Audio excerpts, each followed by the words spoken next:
Καλώς ήρθατε στο Inside Here, το vidcast του Muse.gr. Σήμερα θα συζητήσουμε ένα πάρα πολύ ενδιαφέρον θέμα. Ένα θέμα που αφορά πολλές γυναίκες, που ταλαιπωρεί πολλές γυναίκες και αναφέρομαι στην ενδομητρίωση. Ένα θέμα που έχει ταλαιπωρήσει και εμένα για αρκετά χρόνια.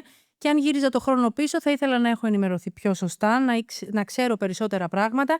Και γι' αυτό το λόγο σήμερα είμαστε εδώ με τον πολύ καλό μου φίλο, με ευτήρα γυναικολόγο, το Στέλιο Μανουσάκη. Στέλιο μου, καλώς ήρθες. Σε ευχαριστώ πολύ, Φωτεινή μου. Καλώς σας βρήκα. Εύχομαι καλή επιτυχία στο νέο σου ξεκίνημα. Ευχαριστώ στο πολύ. ιντερνετικό κόσμο.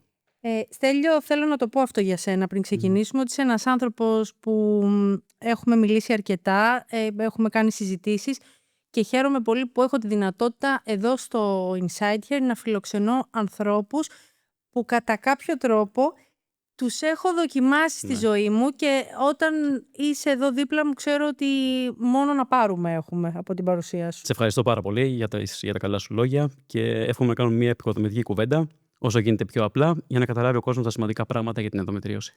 Είπες τη λέξη κλειδί και γι' αυτό θέλω να μου πεις όσο πιο απλά γίνεται τι είναι η ενδομετρίωση. Λοιπόν, η ενδομετρίωση είναι μια καλοήθης νόσος η οποία το εσωτερικό μέρος της μήτρας, το ενδομήτριο, βρίσκει τον δρόμο και βγαίνει εκτός μήτρας και πηγαίνει είτε στις σάλπιγγες, είτε στις οοθήκες, είτε σε άλλα μέρη της πιέλου, σε άλλα όργανα. Αυτός λοιπόν ο έκτοπος ιστός, εκτός μήτρας, κάθε φορά που η γυναίκα έχει περίοδο, λειτουργεί όπως το ενδομήτριο, δηλαδή αιμορραγεί. Οπότε αυτό δημιουργεί το πρόβλημα της ενδομετρίωσης. Και δημιουργεί κίστες σε κάποια μέρη του σώματος. Αν είναι στις οοθήκες η ενδομετρίωση, δημιουργεί τις χαρακτηριστικές σοκολατοειδείς κίστες. Ωραία. Μια γυναίκα λοιπόν που δεν ξέρει ότι υπάρχει από ενδομετρίωση, ότι έχει αυτό το θέμα, πώς μπορεί να καταλάβει στο σώμα της, εκτός βέβαια του προγραμματισμένου ελέγχου που φαντάζομαι κάνουν οι περισσότερες γυναίκες, ότι συμβαίνει κάτι τέτοιο για να το αντιμετωπίσει. Υπάρχουν κάποια βασικά συμπτώματα που δεν θα πρέπει να αμελεί μια γυναίκα. Το πιο βασικό στην ενδομετρίωση είναι σίγουρα η δυσμηνόρεια, ο πόνος κατά τη διάρκεια της περίοδου. Επίσης, ο πόνος κατά τη σεξουαλική επαφή, η δυσπαρευνία, και αυτό είναι πολύ χαρακτηριστικό σύμπτωμα της ενδομετρίωσης. Και ακόμα θα έλεγα το χρόνιο πιελικό άλγος, δηλαδή ο χρόνιος πόνος στην κοιλιά, χρήζει περαιτέρω διερεύνηση γυναικολογικής. Γιατί όμως, βρε Στέλιο μου, αργούν οι γυναίκες να διαγνωστούν τόσο πολύ, δηλαδή, γιατί είναι τόσο δύσκολη η διάγνωση της ενδομετρίωσης πολλές φορές και γιατί τα συμπτώματα σε κάποιες περιπτώσεις είναι τόσο ήπια που πάβουν να είναι ανησυχητικά. Σίγουρα ένας λόγος σημαντικός είναι ότι η ενδομετρίωση σαν ασθένεια έχει ένα πολύ ευρύ φάσμα συμπτωμάτων. Οπότε μπορεί να μπερδευτεί πολύ εύκολα με άλλες ασθένειες, ακόμα και μη γυναικολογικές. Αυτό είναι το ένα κομμάτι. Το δεύτερο κομμάτι σίγουρα είναι η έλλειψη ενημέρωσης που έχει ο κόσμος. Οπότε καλά κάνουμε και κάνουμε αυτές τις προσπάθειες για να ενημερωθεί ο κόσμος για την νόσο αυτή. Και τρίτον, σίγουρα ότι δεν μπορούν όλοι οι γυναικολόγοι, αν δεν έχουν εκπαιδευτεί πάνω στην ενδομετρίωση, να γνωρίζουν την ασθένεια αυτή. Όταν μου είπε ο γιατρός πρώτη φορά ότι πιθανότατα να έχω ενδομετρίωση, έκανα το λάθος που κάνουμε όλοι και μπήκα στο Google να διαβάσω. Το πρώτο πράγμα που μου βγήκε ήταν καλοήθης καρκίνος. Ισχύει αυτό? Κοίταξε, νομίζω οι δύο έννοιες που ανέφερες δεν ταιριάζουν μαζί. Όταν μιλάμε για καλοήθεια, δεν μιλάμε για καρκίνο. Οπότε είναι ξεκάθαρα μια καλοήθης νόσος η ενδομετρίωση και έτσι πρέπει να παρακολουθείτε. Είναι καλοήθης όγκος δηλαδή? Μπορεί να είναι καλοήθης ανάλογα. όγκος? Όγκος, παραδείγματος χάρη, μπορεί να μιλήσουμε για ένα μόρφωμα στην οοθήκη, δηλαδή οι κίστες που είπαμε. Αλλά είναι καλοήθεια αυτό το πράγμα. Γενικότερα είναι διάσπαρτα μέσα στο σώμα μας οζύδια ενδομετρίωσης, ας το πούμε έτσι. Ένα άλλο πράγμα που μου είπαν όταν χρειάστηκε πια να κάνω εγώ χειρουργείο ήταν ότι για να είμαστε σίγουροι ότι αυτό που σου συμβαίνει είναι η ενδομετρίωση, πρέπει να κάνουμε χειρουργείο. Αυτό είναι μύθος ή αλήθεια? Τα τελευταία χρόνια έχει αλλάξει πολύ η προσέγγιση όσον αφορά την ενδομετρίωση και την διάγνωση αλλά και τη θεραπεία της. Παλαιότερα όντως ισχύει αυτό που σου είχαν πει, ότι γενικότερα όταν είχαμε την παραμικρή υποψία ενδομετρίωσης χειρουργούσαμε κατευθείαν ώστε να έχουμε και ιστολογική εξέταση που να το έχουμε και γραπτός ότι πρόκειται περί ενδομετρίωσης. Τα τελευταία χρόνια όμως είναι ξεκάθαρες οι κατευθυντήριες οδηγίες ότι είμαστε πολύ πιο προσεκτικοί το πότε χειρουργούμε και τι ακριβώς κάνουμε. Οπότε προσπαθούμε να θέσουμε τη διάγνωση μη χειρουργικά. Το οποίο σημαίνει με έναν υπέρηχο γυναικολογικό, σημαίνει με μια μαγνητική κάτω κοιλίας και με την κλινική εξέταση που είναι πολύ σημαντική στο ιατρείο του γιατρού να γίνεται, όπως και ένα πολύ αναλυτικό ιστορικό της γυναίκας. Άρα, μέχρι να φτάσουμε στο χειρουργείο υπάρχουν πάρα πολλοί τρόποι να μάθουμε αν αρχικά μας συμβαίνει. να την αντιμετωπίσουμε την ενδομετρίωση? Υπάρχουν τρόποι? Ναι. Υπάρχουν σίγουρα δύο βασικοί τρόποι. Ο ένας τρόπος είναι η φαρμακευτική προσέγγιση για την αντιμετώπιση της και δεύτερον μετά είναι φυσικά το χειρουργείο, η χειρουργική προσέγγιση. Αλλαγές στον τρόπο ζωής, δηλαδή εγώ θυμάμαι και το έχω στο μυαλό μου όσο ότι συνέβη αυτό, θα μου το επιβεβαιώσεις, θα μου το διαψεύσεις, ότι όταν άλλαξα λίγο τον τρόπο ζωής μου, είδα τρομερή βελτίωση. Είχα μια κίστη η οποία μίκρινε πάρα πολύ και όταν λέω τον τρόπο ζωής μου εννοώ ότι τρεφόμουν σωστά, έκανα γυμναστική. Γενικώς πραγματικά άλλαξα πράγματα και είδα βελτίωση. Αυτό ισχύει? Ναι, είναι πλέον αποδεδειγμένο ότι ισχύει. Βοηθάει πολύ το καλό, το σωστό lifestyle και στην πρόληψη, αλλά και κατά τη διάρκεια της θεραπείας της ενδομετρίωσης. Δηλαδή, μία άσκηση σωματική, μία μεσογειακή διατροφή, μία ζωή, ας το πούμε, με όσο γίνεται λιγότερο στρες και άγχος, αν είναι εφικτό φυσικά τις μέρες που ζούμε, είναι σίγουρα βοηθητικός για την ενδομετρίωση. Είναι τόσο τρομακτική η ενδομετρίωση όσο την παρουσιάζουν και μιλούν για αυτήν πολλές γυναίκες? Εγώ, ας πούμε, ναι, την πέρασα. Ναι, το χειρουργείο προφανώς το έκανα σε μια ηλικία πολύ ευαίσθητη για μένα. Αλλά δεν μπορώ να πω ότι με ταλαιπώρησε σωματικά. Ναι. Υπάρχουν περιπτώσεις που πραγματικά τα συμπτώματα είναι πάρα πολύ επώδυνα. Ναι. Είναι αρκετές οι περιπτώσεις αυτές, κατά τις οποίες επηρεάζεται πάρα πολύ η ποιότητα ζωής της γυναίκας. Δηλαδή, σκέψου ότι οι ασθενείς που ταλαιπωρούνται όντως από ενδομετρίωση και έχουν σοβαρά συμπτώματα, επηρεάζεται άμεσα η καθημερινότητά τους. Δεν μπορούν να πάνε στη δουλειά, δεν μπορούν να κοινωνικοποιηθούν, δεν μπορούν να βγουν έξω να φάνε, να πιούν με τους φίλους τους, γιατί υποφέρουν από τους πόνους. Τόσο πολύ? Ναι, πάρα πολύ. Είναι αφόρητη η πόνη? Ναι, μπορεί να είναι αφόρητη. Και... Εννοείς καθ' όλη τη διάρκεια του μήνα ή μόνο τις δύσκολες? Ανάλογα την έκταση των βλαβών που έχει δημιουργήσει η ενδομετρίωση.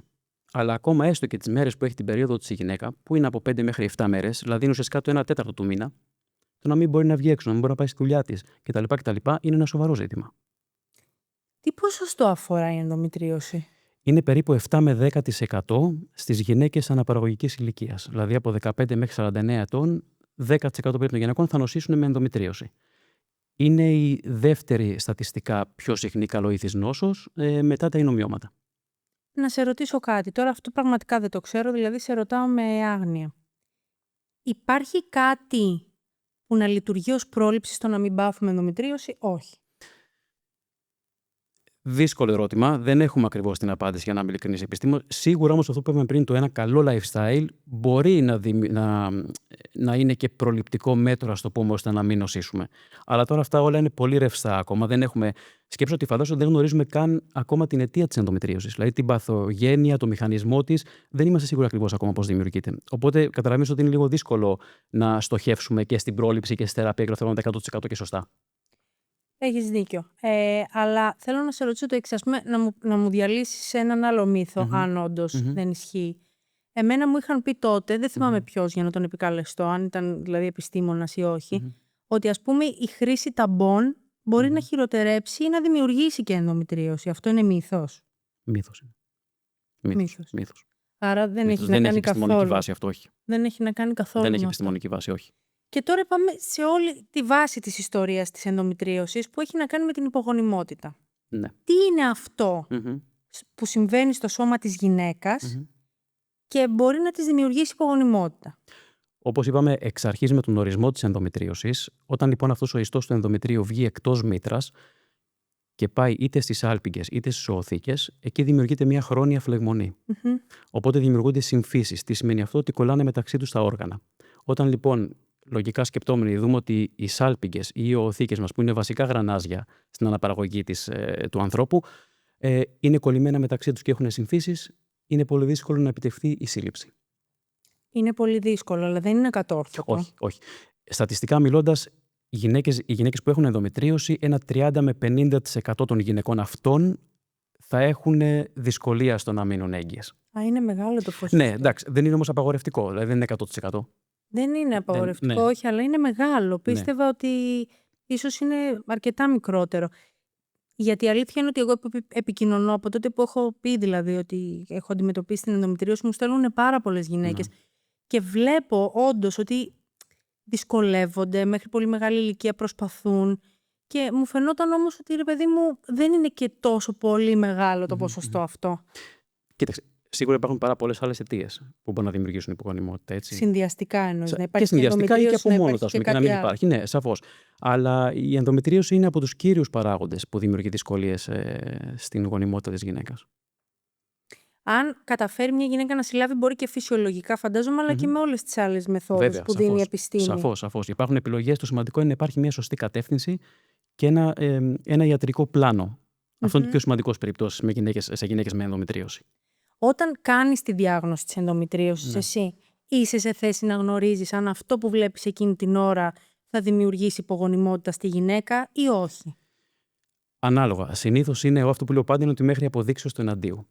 Δηλαδή, αναλόγως φυσικά και πόσο είναι το εύρος της νόσου μέσα στο σώμα της γυναίκας, συνήθως λέμε ότι μπορεί να προσπαθήσει η γυναίκα να μείνει έγκυος. Εάν δούμε ότι δεν μπορεί μετά από κάποιο χρονικό διάστημα, τότε θα πρέπει να επέμβουμε εμείς.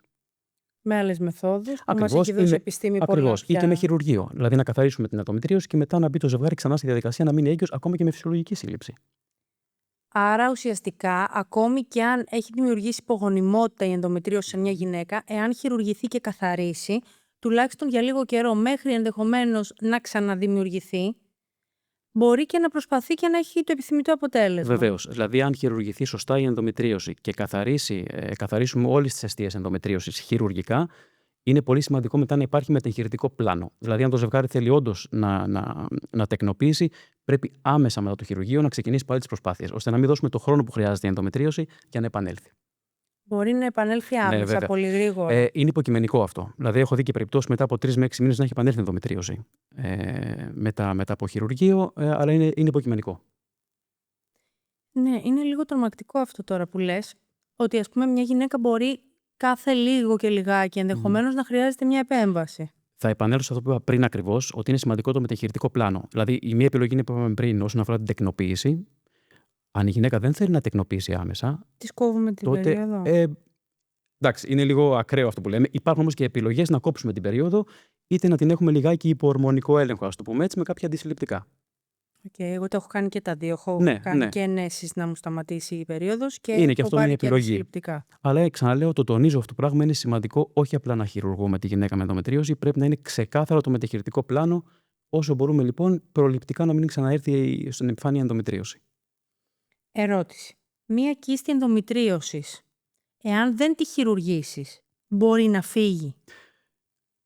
Ανάλογα το μέγεθος και ανάλογα. Πάλι είναι υποκειμενικό, δηλαδή καμιά φορά με κάποια αντισυλληπτικά μπορούμε κάπως να τη μικρύνουμε, να φύγει τελείως συνήθως είναι η εξαίρεση του κανόνα. Αυτό όμως που πρέπει να δούμε είναι να δούμε ακριβώς πόσο μεγάλη είναι η κίστη και να συζητήσουμε με τη γυναίκα που έχουμε απέναντί μας σε τι φάση της ζωής της είναι. Θέλει να τεκνοποιήσει άμεσα, δεν θέλει, γιατί υπάρχει πάντα και η επιλογή της κρυοσυντήρησης. Δηλαδή, προτού ας το πούμε καταστραφεί η οθήκη, είτε από την ενδομετρίωση, είτε από ένα χειρουργείο ενδομετρίωσης. Δηλαδή, ακόμα και την κίστη να αφαιρέσεις, ο υγιής ιστός της οθήκης επηρεάζεται. Όσο καλά και να χειρουργήσει κάποιος. Σωστά. Οπότε πρέπει να υπάρχει πλάνο. Σε κοιτάω και δεν είναι ότι έχω πάρα πολλά πράγματα να σε ρωτήσω. Απλά βλέπω, επειδή σου λέω έχω μιλήσει με αρκετές γυναίκες, πόσα λάθη μπορεί να έχουν γίνει σε αυτή την ιστορία. Είναι εύκολο να γίνουν λάθη. Και στη διάγνωση και στη διαχείριση. Τονίζω όμως, παραλαμβάνω, ότι δεν πρέπει να ρίξουμε το φταίξιμο στους συναδέλφους κτλ. Δεν μπορεί ένας συνάδελφος γυναικολόγος να ξέρει τα πάντα στη δουλειά του. Είναι τόσο ευρύ το φάσμα μας, οπότε κάποιος πρέπει να έχει εμπειρία με ενδομετρίωση για να μπορεί να χειριστεί σωστά την κατάσταση. Ναι, δεν θα ρίξω το φταίξιμο στους γυναικολόγους. Ναι, όχι, θέλω να σου πω ότι ξέρεις να μην το. Προφανώς, αλλά θα πω ότι αν ένας άνθρωπος δεν είναι εξειδικευμένος κάπου, δεν είναι κακό να σου πήγαινε σε έναν συνάδελφο που εξειδικεύεται. Αυτό είναι το σωστό. Ναι, αυτό δηλαδή, όχι Σόνι και Ντέν να αναλάβουμε κάτι το οποίο δεν το γνωρίζουμε πάρα πολύ καλά. Αυτό. Ισχύει λοιπόν τώρα ο μεγαλύτερος μύθος που ακολουθεί την ενδομετρίωση, ότι η θεραπεία της είναι η εγκυμοσύνη? Δεν ισχύει. Παραμένει μύθος αυτό το πράγμα. Όχι, δεν ισχύει. Ειδικά παλιότερα θυμάμαι που οι παλιοί γυναικολόγοι, ας πούμε, παλιά έλεγαν στις γυναίκες ότι πονάς παιδί μου στην περίοδο, μην είναι έγκυος, θα σου περάσουν όλα. Καλά, έχω την εντύπωση τώρα που το λέμε ότι για πολλά πράγματα η εγκυμοσύνη ήταν γενικότερα για την ακμή. Θεραπευτική. Για την ακμή, για την ενδομετρίωση, για πολλά πράγματα. Πάντως στην ενδομετρίωση σίγουρα δεν αποτελεί θεραπεία η εγκυμοσύνη.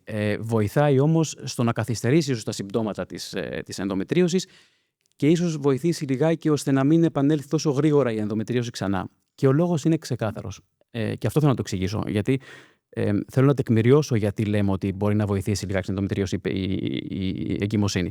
Ο λόγος είναι ότι τι γίνεται στην ενδομετρίωση, στην εγκυμοσύνη, αλλά και στο θυλασμό μετά. Η γυναίκα έχει αμηνόρια, δεν έχει περίοδο. Άρα, γυρνώντας στο βασικό μηχανισμό της ενδομετρίωσης που είπαμε, όταν δεν αιμορραγεί η γυναίκα, δεν αιμορραγούν και οι αιστείες εκτός μήτρας. Να το πω κατανοητά και απλά, γιατί είναι πολύ σημαντική. Όταν επανέλθουν όλα αυτά, δεν σε προστατεύει κανείς. Αυτή είναι η ουσία. Ακριβώς. Υπάρχουν πράγματα που κάνουμε και μπορεί να χειροτερέψουν την κατάστασή μας εάν έχουμε ενδομετρίωση. Σίγουρα αυτό που είπα και πριν, το έντονο στρες επηρεάζει σίγουρα. Ο κακός τρόπος ζωής. Όλα αυτά είναι δυστυχώς άμεσα συνδεδεμένα με την χειροτέρεψη των συμπτωμάτων. Άμεσα. Αλλά δεν σου λέει κάποιος ότι αν έχεις ενδομετρίωση, σώνη και αντέ δεν θα μπορέσεις να κάνεις παιδιά. Όχι, σε καμία περίπτωση. Γιατί υπάρχει και αυτό που ακολουθεί την ενδομετρίωση. Ναι, όχι, σε καμία περίπτωση. Ξαναλέω ότι με μια στοχευμένη καθοδήγηση και σωστή διαχείριση είναι εφικτό, δεν το συζητάμε, και με ενδομετρίωση με γυναίκα να μην είναι έγκυος. Από ποια ηλικία, Στέλιο, μπορεί ένα κορίτσι, μια γυναίκα να έρθει αντιμέτωπη με την ενδομετρίωση? Κοίταξε, ουσιαστικά σε όλο το φάσμα της αναπαραγωγικής ηλικίας. Από την πρώτη μέρα που από την περίοδο. αρχή, από την πρώτη μέρα που έχει περίοδο, μέχρι να τελειώσει η περίοδο της, μέχρι την εμεινόπαυση.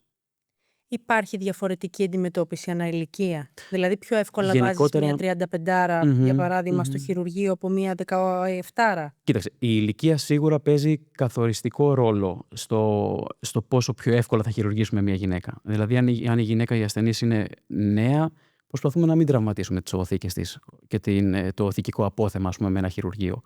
Βέβαια, εξαρτάται και από τα συμπτώματα που έχει η γυναίκα και το βάρος των συμπτωμάτων. Δηλαδή, πόσο ταλαιπωρείται.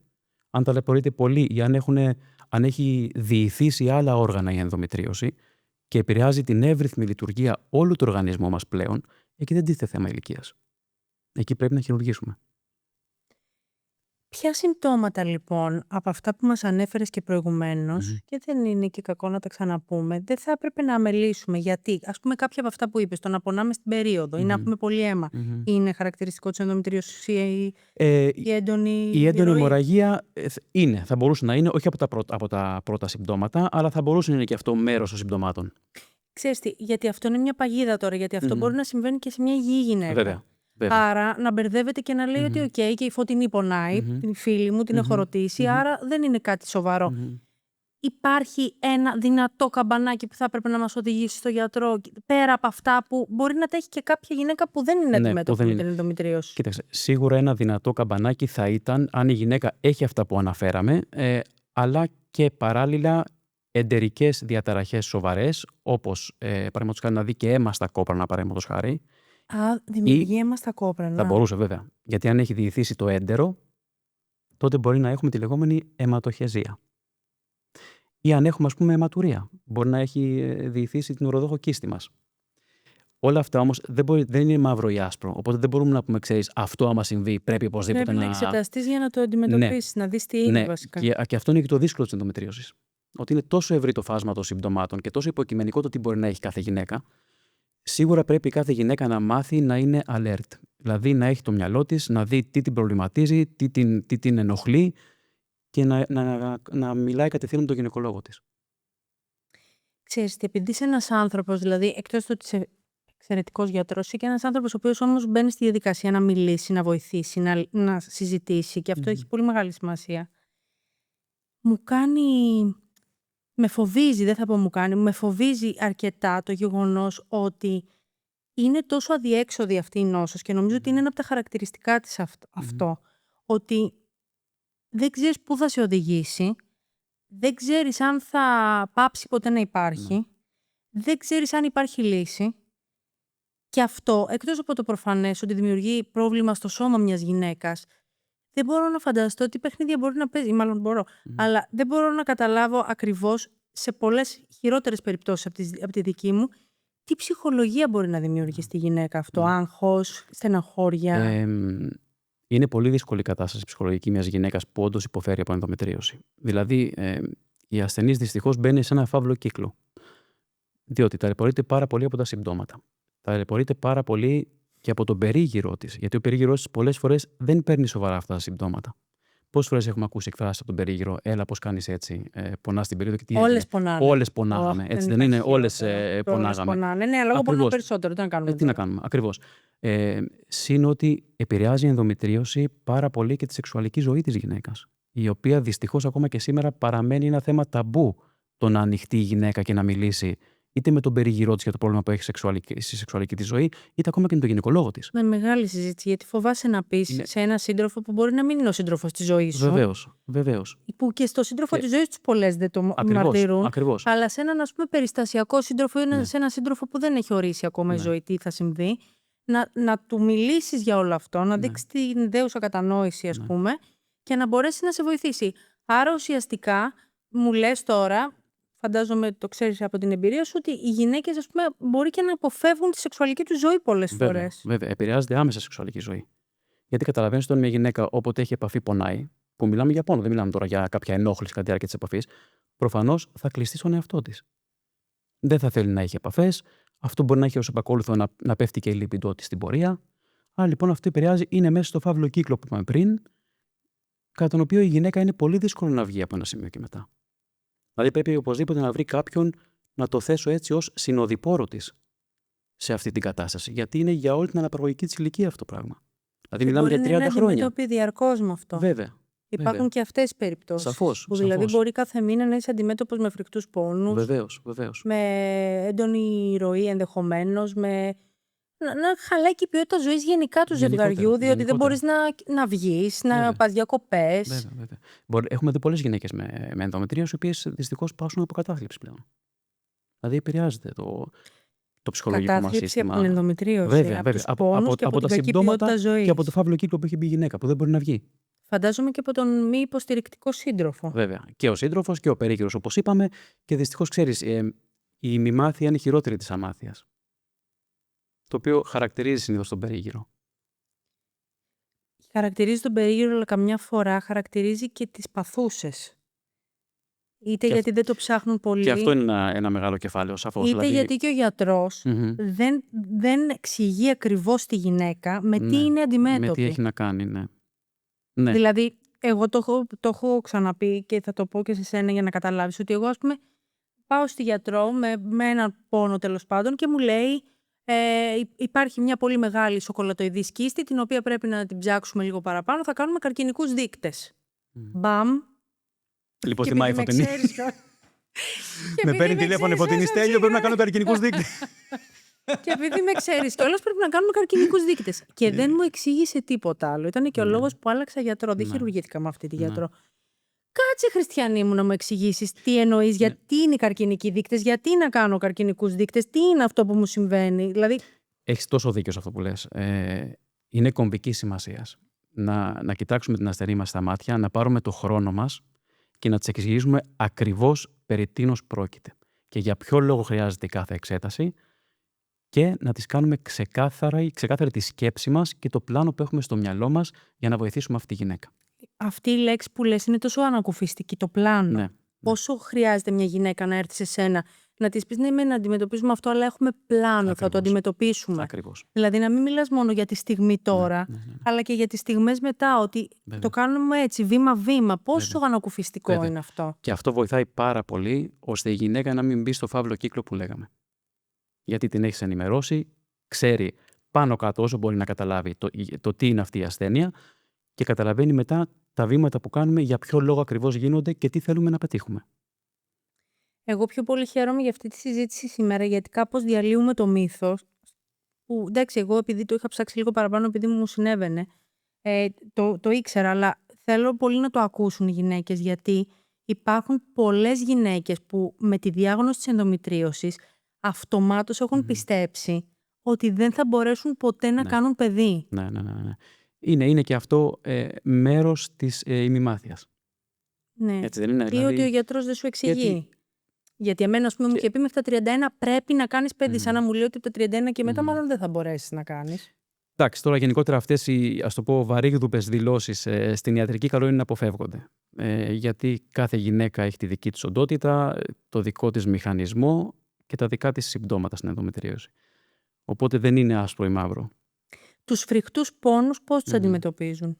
Υπάρχουν διάφορες μέθοδοι. Μπορούμε σίγουρα με μια σωστή αναλγησία, με αναλγητικά φάρμακα, κυρίως αντιφλεγμονώδη χρησιμοποιούμε για τους πόνους. Εάν αυτό δεν βοηθήσει, μετά μπορούμε να συζητήσουμε μια ορμονική θεραπεία, τα αντισυλληπτικά. Αυτά στις πιο πολλές περιπτώσεις συνήθως βοηθάνε στο θέμα του πόνου στην ενδομετρίωση. Η τελευταία λύση πάντα είναι το χειρουργείο. Πίστευα ότι θα έχεις να μου πεις μια λύση πιο παρεμβατική. Όχι. Πίστευα ότι όλα τα χρόνια που μεσολάβησαν από τότε που το αντιμετώπισα εγώ, ότι θα έχει βγει κάτι πιο δραστικό με την έννοια όχι του πόνου, της θεραπείας. Γίνονται πολλές προσπάθειες γενικότερα. Αλλά όπως σου λέω, δεν ξέρουμε ακόμα τον ακριβή μηχανισμό, το πώς δημιουργείται. Οπότε όταν δεν ξέρεις τι γεννάει ένα πρόβλημα ακριβώς, είναι δύσκολο να στοχεύσεις και εκεί που ξεκινάει το πρόβλημα. Οπότε σίγουρα γίνονται προσπάθειες, σίγουρα υπάρχουν πάρα πολλά κέντρα ενδομετρίωσης και στο εξωτερικό που δουλεύουν καθημερινά σε αυτά τα πράγματα. Και σαφώς όταν έχουμε νεότερα και αυτά θα τα μάθουμε. Υπάρχει δηλαδή περίπτωση μια γυναίκα να έχει, παιδί μου, από τα 20 μέχρι τα 40 διαρκώς το ίδιο πρόβλημα, να έχει κάθε χρόνο, να το πω έτσι, μία κίστη και ξαφνικά αυτό να σταματήσει? Κοίταξε, επειδή γνωρίζουμε ότι είναι και ορμονοεξαρτώμενη ασθένεια η ενδομετρίωση, όσο η γυναίκα μεγαλώνει σε ηλικία και οπότε αυτόματα από τη φύση της οι ορμόνες αρχίζουν και πέφτουν, η ποσότητα των ορμονών πέφτει, αυτό σίγουρα μειώνει και το trigger στην ενδομετρίωση για να επανέρχεται και να ξαναεπανέρχεται είτε να μεγαλώνουν οι κίστες. Οπότε, ας το πούμε θεωρητικά μιλώντας, από τα 35-40 και μετά, σίγουρα κάπως ηρεμεί. Ακριβώς. Υπάρχουν και εξαιρέσεις φυσικά, έτσι δεν το συζητάμε, αλλά αυτός είναι ένας βασικός κανόνας, ας το πούμε έτσι. Τι οξύμορο όμως να λες ότι, ας πούμε, για την πρόληψη ή και για τη θεραπεία ακόμη της ενδομετρίωσης είναι η έλλειψη στρες και μια γυναίκα να είναι αντιμέτωπη με το καθημερινό στρες για το αν θα της ξαναβγεί κίστη, για το αν θα αντιμετωπίσει τον πόνο, δηλαδή πόσο λες ότι αυτό βοηθάει και δεν μπορείς να το κάνεις, δεν μπορείς να το πράξεις. Είναι πολύ δύσκολο. Πρέπει να έχεις μηχανισμούς στήριξης και υποστήριξης από παντού. Άρα εγώ αυτό που θέλω να επαναλάβουμε τώρα είναι ότι είμαι μια γυναίκα που μας βλέπει, είναι ένα κοριτσάκι 16-17 χρονών τώρα, μια γυναίκα 30 χρονών, δεν έχει σημασία η ηλικία, και μας βλέπει και της λέμε πρόσεξε αυτά και πήγαινε να τα τσεκάρεις. Να τα επαναλάβουμε, θέλω πάρα πολύ. Να πούμε λοιπόν ότι όταν μια γυναίκα έχει ισχυρούς πόνους στην περίοδο, οι οποίοι φτάνουν να επηρεάζουν την καθημερινότητά της και την εύρυθμη λειτουργία της, σίγουρα χρήζει περαιτέρω διερεύνησης. Αυτό είναι το ένα κομμάτι, πολύ σημαντικό. Δεύτερον, όταν υπάρχει κατά τη διάρκεια της σεξουαλικής επαφής και κυρίως στο βάθος πόνος, και αυτό εξίσου είναι ένα πολύ σημαντικό σημάδι και πρέπει να μιλήσει άμεσα με τον γυναικολόγο της. Τρίτον, εάν υπάρχει χρόνιος ανεξήγητος πόνος στην περιοχή χαμηλά στην κοιλιά, στην πίελο δηλαδή, και αυτό χρήζει είτε σίγουρα. Δεξιά είτε αριστερά, έτσι. Είτε παντού, είτε οπουδήποτε και αν είναι αυτό, αυτό χρήζει σίγουρα περαιτέρω γυναικολογικής διερεύνησης. Και μια γυναίκα η οποία προσπαθεί να μείνει έγκυος και δεν μπορεί να μείνει έγκυος, σίγουρα πρέπει να αποκλείσουμε την παρουσία ενδομετρίωσης και ας μην έχει συμπτώματα. Αυτό ήθελα να σας ρωτήσω. Κουτό ερώτημα. Ναι. Έχω πόνο στην περίοδο, έχω αίμα, έχω πόνο κατά τη διάρκεια της σεξουαλικής επαφής, όμως έρχομαι σε σένα και δεν υπάρχει κίστη. Ναι. Μπορεί να έχω ενδομετρίωση? Ναι, βέβαια. Η ενδομετρίωση δεν είναι μόνο κίστη. Μπορεί να υπάρχει παντού στην κοιλίτσα. Μπορεί να υπάρχει. Ως αιστεία. Βέβαια. Στο περιτόνιο. Το περιτόνιο είναι αυτό που καλύβει την κοιλιά εσωτερικά. Τα οποία πολλές φορές μπορεί να μην μπορούμε καν να το δούμε ούτε με τον υπέρηχο. Άρα οπότε, μπορεί να έχω ενδομετρίωση και να μην μπορώ να το διαγνώσω καν. Ναι, μόνο με χειρουργείο. Υπάρχουν και αυτές οι περιπτώσεις. Αυτό που είπαμε πριν, ότι μπορεί δηλαδή να χρειάζεται να σ' ανοίξει ο Βέβαια, πρέπει να κοιτάξουμε στην κοιλιά μέσα για να δούμε αν υπάρχουν όντως κάποια μικρά οζύδια ενδομετρίωσης που δεν μπορούν να φανούν με τις άλλες διαγνωστικές μεθόδους που έχουμε. Είναι πολύπλοκη η κατάσταση. Δεν είναι, το ξέρεις και εσύ από την εμπειρία σου, δεν είναι εύκολο. Σου είπα, την είχα την εμπειρία, αλλά δεν την είχα πολύ έντονα. Δηλαδή, χειρουργήθηκα πολύ γρήγορα, ίσως και εγώ τρόμαξα. Και λέω, βγάλτε αυτό το πράγμα από μέσα μου πάρα πολύ γρήγορα. Ήταν και μεγάλο, ήταν 5,5 εκατοστά έτσι κι αλλιώς. Νομίζω πάνω από 5 χειρουργούμε. Συνήθως πάνω από 5 χειρουργούμε, ναι. Ναι. Αλλά δεν είχα αυτούς τους φρικτούς πόνους, δηλαδή δεν πονούσα στην περίοδο. Ήμουνα πολύ τυχερή πως το βρήκα ότι έχω. Γιατί σκέψου, και αυτό είναι που σε ρώτησα πριν, ότι Γενάρη είχα κάνει τον καθιερωμένο μου Ναι. γυναικολογικό έλεγχο. Δεν είχα Και δεν είχες τίποτα. τίποτα, ναι. Και Μάρτι είχα μια κίστη 5,5 Μμμ, εκατοστά. μμμ. Αυτό από μόνο του είναι Ναι. τρομακτικό. Ναι, ναι, ναι. Γιατί σου λέει μια γυναίκα, πήγα το Γενάρη, τώρα πρέπει να ξαναπάω τον άλλο Γενάρη. Ναι. Γιατί να πάω να εξεταστώ άμα δεν έχω συμπτώματα? Και εγώ δεν είχα. Ναι. Απλά ξέρεις ότι απλά πάω στους γιατρούς λόγο. Λίγο πιο συχνά. Λίγο πιο συχνά από το φυσιολογικό. Ωραία. Και μιας που ξέρω ότι ασχολείσαι και με αυτό και είναι πολύ σημαντικό για το συγκεκριμένο θέμα. Μια γυναίκα λοιπόν που έχει γίνει τη διάγνωση της ενδομητρίωσης, καλό θα ήταν, το είπες πριν, αλλά να το αναλύσουμε λίγο, Μμμ. να κάνει κατάψυξη οαρίων για να μπορέσει να βοηθήσει την κατάστασή της για αργότερα. Κοίταξε, η κατάψυξη οαρίων γενικότερα είναι ένα από τα πολύ σημαντικά όπλα που έχουμε στα χέρια μας, επιστημονικά μιλώντας. Δηλαδή, οι γυναίκες μεταξύ 30 και 35 ετών είναι μια πολύ καλή επιλογή να το σκεφτούν σε ένα δώρο ζωής στον εαυτό τους, ανεξάρτητα από την ενδομητρίωση.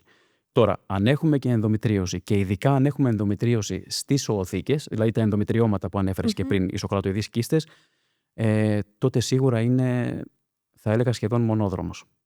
Μονόδρομος. Ναι. Γιατί Πλέον. πολλές γυναίκες φοβούνται την κατάψυξη οαρίων. Τι πιστεύουν ότι συμβαίνει? Κοίταξε, είναι πάλι αυτό που λέμε για την ημιμάθεια, για τους μύθους που κυκλοφορούν, ότι θα πάρεις ορμόνες, ότι θα πάθεις καρκίνο και όλα αυτά τα πράγματα. Αυτός είναι ο λόγος που φοβούνται κυρίως οι γυναίκες. Αυτά δεν ισχύουν. Και σε καμία περίπτωση. Αυτά είναι αποδεδειγμένα, έχουν γίνει πάρα πολλές μελέτες. Γιατί το νούμερο ένα πράγμα και- που θα πει σε μια γυναίκα, άμα συζητήσει για την κατάψυξη οαρίων, είναι δεν θέλω να πάρω φάρμακα, Ναι. δεν θέλω να πάρω ορμόνες, Ναι, ναι, δεν θέλω ναι. να πάρω φάρμακα. Αυτή είναι η πρώτη αντίδραση. Όμως αυτό πρέπει να το ξεκαθαρίσουμε. Δεν υπάρχει κανένας κίνδυνος και είναι αποδεδειγμένο αυτό το πράγμα, ειδικά με τις ορμόνες της κρυοσυντήρησης, που είναι ακόμα λιγότερες από αυτές που παίρνουμε στην εξωματική γονιμοποίηση. Δεν υπάρχει κανένας κίνδυνος για να πάθει κακοήθεια η γυναίκα. Τώρα είναι κουτό αυτό που θα σε ρωτήσω. Αλλά δεν πειράζει, γιατί μπορεί και μια γυναίκα να έχει την ίδια πορεία με μένα. Όταν μια γυναίκα έχει ενδομητρίωση και κάνουμε κατάψυξη οαρίων, τα οάρια που συλλέγουμε είναι υγιή όπως θα ήταν μιας γυναίκας που δεν έχει ενδομητρίωση? Βέβαια, προσπαθούμε να πάρουμε εννοείται από τον υγιή ιστό της οοθήκης που δεν έχει προσβληθεί από την ενδομητρίωση, και αυτό το βλέπουμε εκείνη τη στιγμή που γίνεται η οολιψία. Δηλαδή γίνεται η οολιψία και βλέπουμε σε ένα μικροσκόπιο τα καλά οάρια από τα κακά. Οπότε εκεί ουσιαστικά κάνουμε τη διαλογή και κρυοσυντηρούμε αυτά που είναι πολύ καλής ποιότητας. Αυτή είναι η διαδικασία. Τι συμβουλεύεις λοιπόν μια γυναίκα που μας βλέπει τώρα και έχει ενδομητρίωση και είναι πάρα πολύ στεναχωρημένη, είναι πολύ κλεισμένη στον εαυτό της και γενικώς έχει ένα μαύρο πέπλο από πάνω της, γιατί μπορεί να είναι τόσο άσχημη η κλινική της κατάσταση ή γιατί θεωρεί ότι κάποια πράγματα δεν θα συμβούν ποτέ. Κοίταξε, αυτό που λέω πάντα είναι ότι η επιλογή το να ζει μια γυναίκα με τον πόνο και με ό,τι αυτό συνεπάγεται δεν είναι επιλογή. Σε καμία περίπτωση. Άρα η γυναίκα πρέπει να μην έχει ντροπές ούτε άγχος, πρέπει να βρει κάποιον γυναικολόγο που να γνωρίζει από ενδομετρίωση, να το απευθυνθεί και να τον έχει, όπως είπα και πριν, συνοδοιπόρο σε όλη αυτή τη διαδικασία. Αυτό θα έλεγα. Και τον περίγυρό της να ψάξει λίγο αν είναι υποστηρικτικός και αν μπορεί να το σηκώσει αυτό. Αυτό νομίζω δεν μπορεί να το επηρεάσει τόσο εύκολα. Πόσα μηνύματα έχω λάβει που μου λένε γυναίκες ότι ο άνδρας μου από τότε που μάθαμε ότι έχω ενδομετρίωση και μπορεί να μην κάνω παιδιά θέλει να χωρίσουμε ή θα με χωρίσει αν δεν κάνουμε παιδιά. Είναι σοκαριστικά αυτά όταν τα βλέπω. Εντάξει, είμαι τυχερή γιατί έχω έναν άνθρωπο πολύ διαφορετικό, αλλά είναι σοκαριστικό μια γυναίκα να έχει να αντιμετωπίσει αυτό που συμβαίνει μέσα στο σώμα της και δεν μπορεί κανένας άνδρας να καταλάβει, και δεν το λέω όχι, σε καμία περίπτωση. επιθετικά. Δεν το συζητάμε. Γιατί το περνάει η γυναίκα. Ναι. Και να έχει και έναν περίγυρο που δεν καταλαβαίνει. Δηλαδή, πόσο φορτίο πάνω της. Ναι, είναι πολλές φορές είναι αβάσταχτο το φορτίο αυτό. Εσύ συστήνεις τις ασθενείς σου να έχουν και ψυχολογική υποστήριξη όταν τους συμβαίνει αυτό? Στις περισσότερες περιπτώσεις, ναι. Και αυτό είναι ένα εξαιρετικό εργαλείο στην γενικότερη ολιστική αντιμετώπιση της ενδομετρίωσης. Γιατί μπορεί να πάψει το στρες το οποίο αναφέρεσαι. Ακριβώς. Και να μπορέσει να ισορροπήσει η κατάσταση σωματικά. Ναι. Έχεις απόλυτο δίκιο. Στέλιο μου, σε ευχαριστώ πάρα πολύ για αυτή τη συζήτηση. Πιστεύω ότι βοήθησες πολλές γυναίκες και εμένα μαζί, γιατί πολλά από αυτά που είπες δεν τα ήξερα. Παρά το γεγονός ότι θεωρούσα ότι το έχω ξετινάξει το θέμα, δεν το είχα ξετινάξει. Σε ευχαριστώ πάρα πολύ και να συνεχίσεις να είσαι, θα το ξαναπώ, αυτός ο γιατρός και άνθρωπος με όλα τα γράμματα κεφαλαία. Σε ευχαριστώ πάρα πολύ και για τη συνέντευξη σήμερα και για τα καλά σου λόγια, τα οποία μου δίνουν δύναμη να συνεχίσω. Ευχαριστώ πολύ. Ευχαριστώ. Τα λέμε στο επόμενο επεισόδιο του Inside Hair εδώ στο news.gr. Γεια σας!